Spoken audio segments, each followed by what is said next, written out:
Okay, I just spent the better part of a day doing something that I find very meditative and relaxing, usually, sometimes very frustrating, but for the most part, it's something I really enjoy, and that is working on some MPCs. Today was all about the XLs that I'm working on to get ready for sale, and there's a few things that I learned that I think I would pass on to you if you don't know already, and it might help you. The first thing is, let me just take my time and not make people sick with motion sickness. The first thing I picked up very recently was if you have a tact switch that isn't working, before you replace it, you could try removing the button like this. You have to pinch it on each side. Let me get that in the frame. You have to pinch it on both sides to release, like that. That allows it to release so you can get at the tact switch. So if your tact switch isn't working, what you can do is flick it rather gently like this.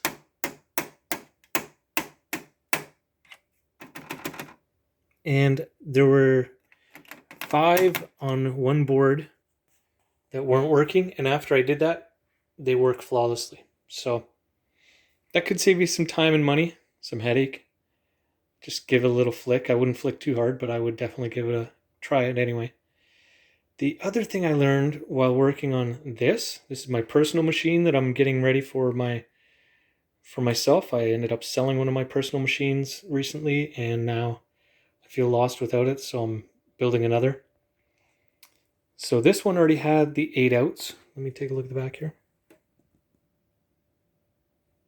That one already had the 8 outs, but it didn't have an effects board. I put the effects board in, and when I did, it stopped working. And because I was working on several things at once, not just the effects board, I had no idea what it was, and I did some troubleshooting, and it took me so long, and I tried all kinds of different things.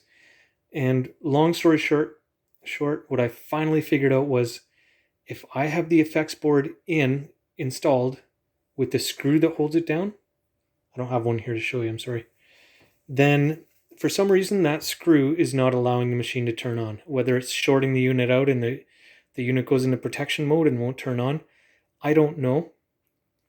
But I now know that if you have that problem, try putting the effects board in without a screw. I don't know what I'm going to do to hold it there in place securely. It seems like it's a nice fit, like it's not going anywhere. But I would feel better if I was able to put, I don't know, some kind of nylon screw in there or something. I don't even know if that's a product. But yeah, if you're having that issue after you install an effects board, try that because it could be the screw that's messing you up. So there we go. I hope those couple of tips helped somebody out there. Let's just do a scan of some of these beautiful pieces of machinery. We got a 3000 there, 2000 for my personal use, and I got a case for it, which is cool. Where am I going to take it? I don't know, but I like the case. I have one here that needs a slider replaced,